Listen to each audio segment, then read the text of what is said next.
ठीक है बेटा। हाउस प्रॉपर्टी के अंदर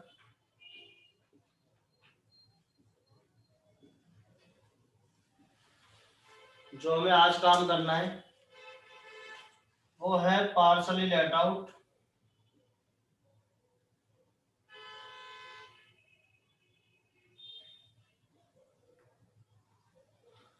एंड पार्सली सेल्फ ऑक्युपाइड।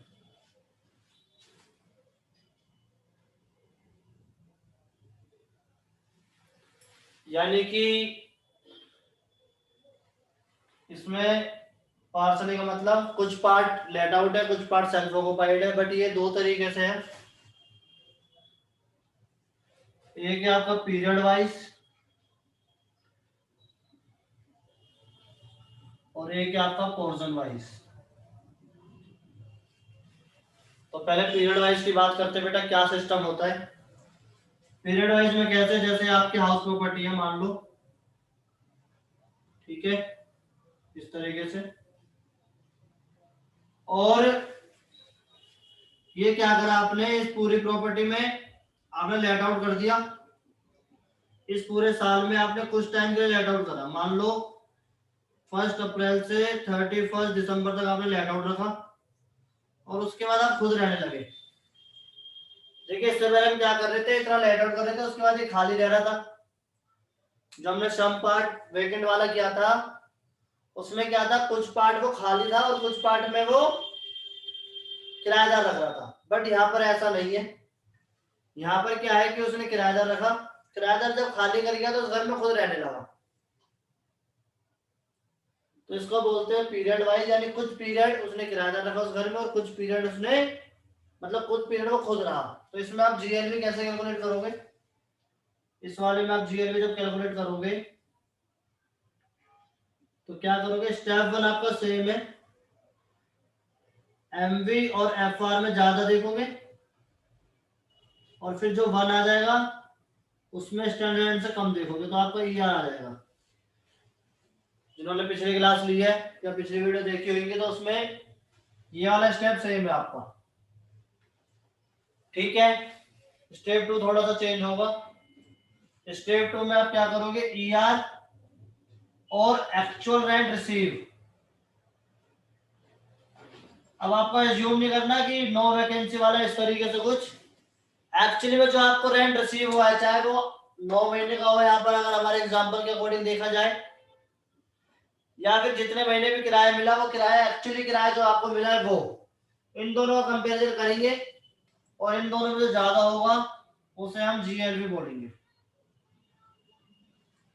ठीक है बेटा, कोई प्रॉब्लम तो नहीं, ठीक है। इसके आगे बढ़ते हैं और पोर्शन वाइज पे चलते हैं। पोर्शन वाइज में क्या है, आपका घर है जैसे हाउस प्रॉपर्टी मान लो और इसमें 2 फ्लोर है, 50-50%, आधा फ्लोर ऊपर है और आधा फ्लोर नीचे, मतलब जितना पूरा घर है उसका आधा हिस्सा नीचे आधा ऊपर है।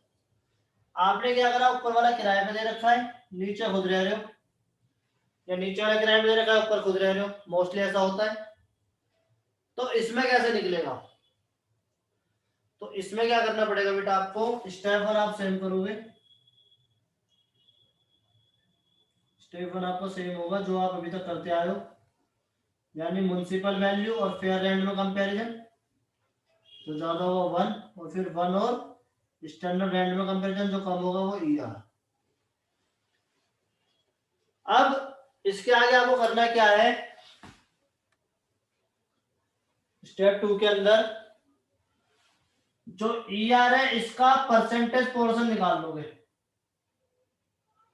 यानी जो ये ईआर आ रहा है ये तो पूरे घर का होगा, तो जितना परसेंट आपने किराए पे उठा रखा है उतना परसेंट इसका निकाल लोगे। और एक्चुअल रेंट रिसीव,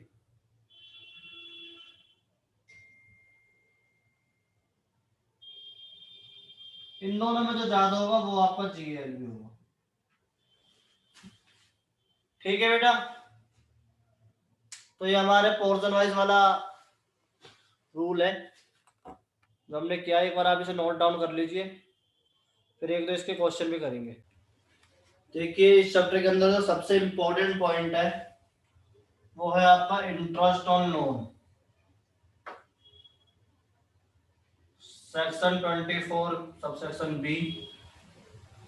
और इस पूरे चैप्टर के अंदर दो ही चीज सीखने वाली है। पहली चीज आपने सीख ली जीएल भी निकालना, और दूसरा जो हमें काम करना है वो है इंटरेस्ट ऑन लोन। तो इंटरेस्ट ऑन लोन के बारे में बेटा बात करते हैं। दो तरीके से हमारा घर जो होता है चलता है, सेल्फ ऑक्युपाइड और लेट आउट। देखिए सेल्फ ऑक्युपाइड वाले केस में क्या है, loan taken for acquiring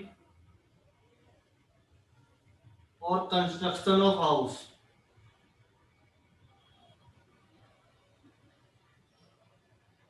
construction of house property on और आफ्टर 1 अप्रैल 1999। जो आपने लोन लिया है वो आपने घर को खरीदने के लिए या फिर घर को बनाने के लिए लिया है, और वो या तो 1/4/99 यानी 1 अप्रैल 1999 या उसके बाद लिया गया है। तो आपकी जो मैक्सिमम लिमिट है सेल्फ ऑक्युपाइड में, मैक्सिमम डिडक्शन जो है वो 2 लाख रुपए की है। ठीक है बेटा, बट इसमें एक कंडीशन भी है कि आपका घर विद इन 5 ईयर्स कंप्लीट हो जाना चाहिए। ठीक है, जो हाउस प्रॉपर्टी है, हाउस प्रॉपर्टी आपकी वो कंप्लीट हो जानी चाहिए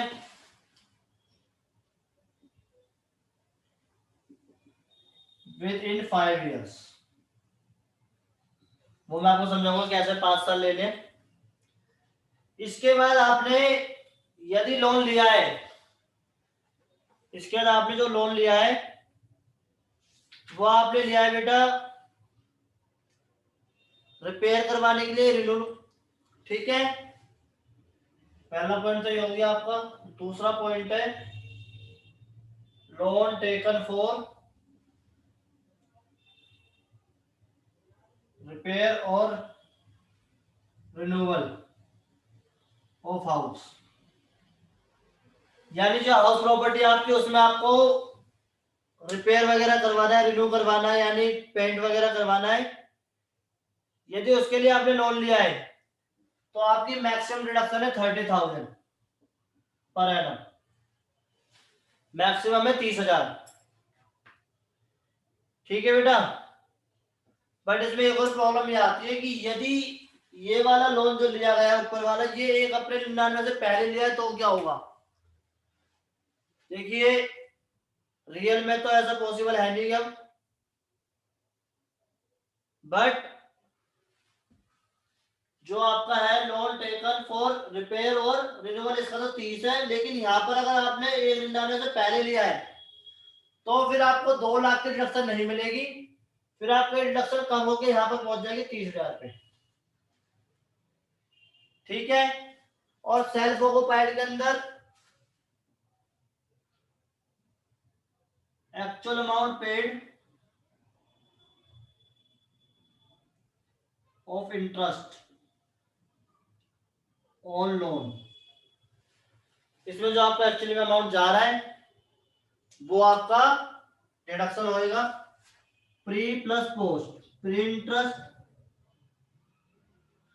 प्लस पोस्ट इंटरेस्ट। अब मैं आपको एक ग्राफ के अकॉर्डिंग समझाता हूं, समझाने की कोशिश करता हूं।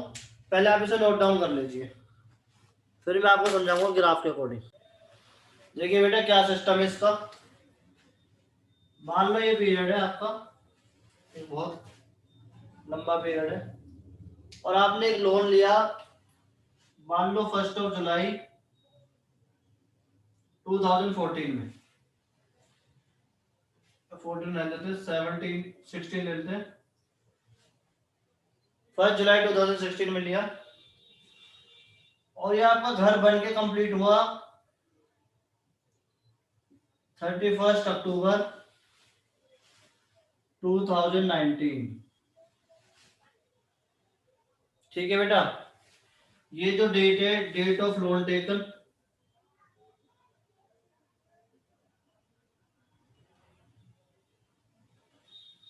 ये जो डेट है, डेट ऑफ कंप्लीशन,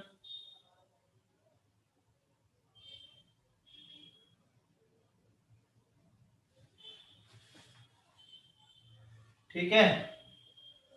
अब प्रॉब्लम यह है कि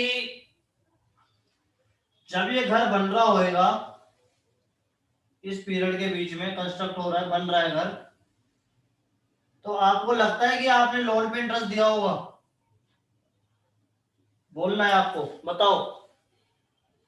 जो ये पीरियड है जब आपने लोन लिया और जब घर कंप्लीट हुआ, तो आपको लगता है कि आपने इसके बीच में इंटरेस्ट दिया होगा बैंक को? बोलो निखिल। सर पैसे होंगे तो देंगे जरूर। मतलब बैंक तो लेगा ही ना। हाँ तो वही मतलब होंगे तो देंगे ही ना, अगर पैसे होंगे हमारे पास तो। हमने यहाँ पर इंटरेस्ट दिया, अब मैंने यहाँ पर बनते ही किराए को उठा दिया आगे, यहाँ पर ये लेट आउट हो गया, और जैसे ही मेरा साल खत्म हुआ 31 मार्च 2020, इनकम टैक्स वाले आ गए, बोल रहे भाई टैक्स दो, आपने तो पैसा कमाया है। इनकम टैक्स वाले आ गए भाई लास्ट डे 31 मार्च 2020 को, आते ही बोल रहे भैया टैक्स दो, पैसा कमा लिया, पैसे टैक्स दो। जैसे आते नहीं है बधाई लेने, वैसे आ गए इनकम टैक्स वाले भी, मान लो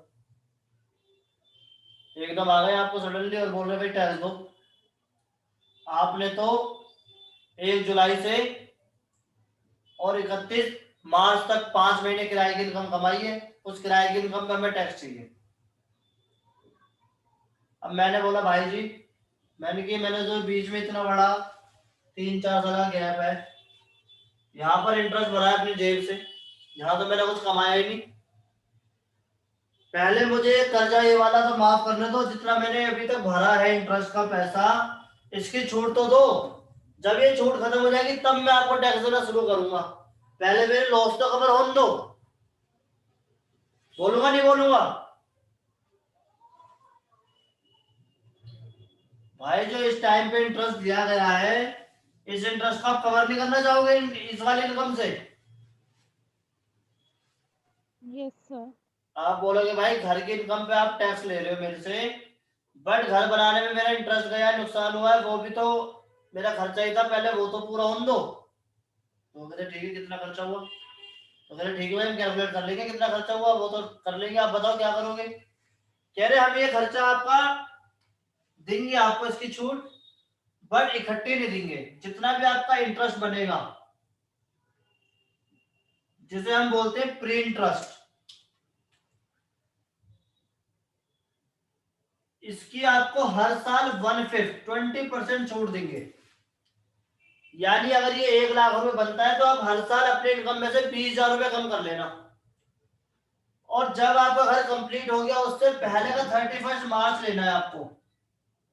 यानी ये डेट जो है 31 मार्च 2019, इतने पीरियड का ही इंटरेस्ट आप कैलकुलेट करो, और इस पीरियड का इंटरेस्ट जो बनेगा उसका मैं 1/5 आपको दे दूंगा, ठीक है।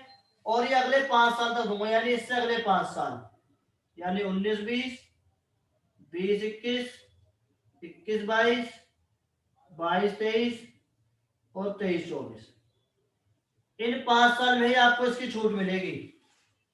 यदि आपने इनमें से किसी में मिस कर दिया तो वो कैरी फॉरवर्ड नहीं होगा, वो आपका लैप्स हो जाएगा, ठीक है। हमने कहा ठीक है चलो, 1 बार में दे रहे, कम से कम तुम मान लेते हो 5 बार में दे दो, दो तो कम से कम, तो जो बन रहा है वो ले रहे हैं हर साल, तो प्री इंटरेस्ट ऐसे बन जाएगा।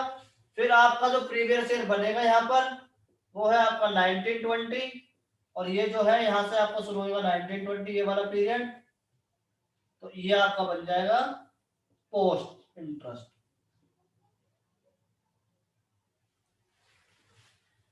ठीक है बेटा, तो इस तरीके से हम इसे कैलकुलेट करेंगे, और इस तरीके से फिर हमें इंटरेस्ट और लोन की डिडक्शन मिलेगी। जो हम एक क्वेश्चन के थ्रू समझने की कोशिश करते हैं। ठीक है, तो अगली क्लास में वो क्वेश्चन हो पाएगा। आज आप इसका कॉन्सेप्ट क्लियर कर लीजिए, बाकी अगली क्लास में उसका क्वेश्चन करेंगे।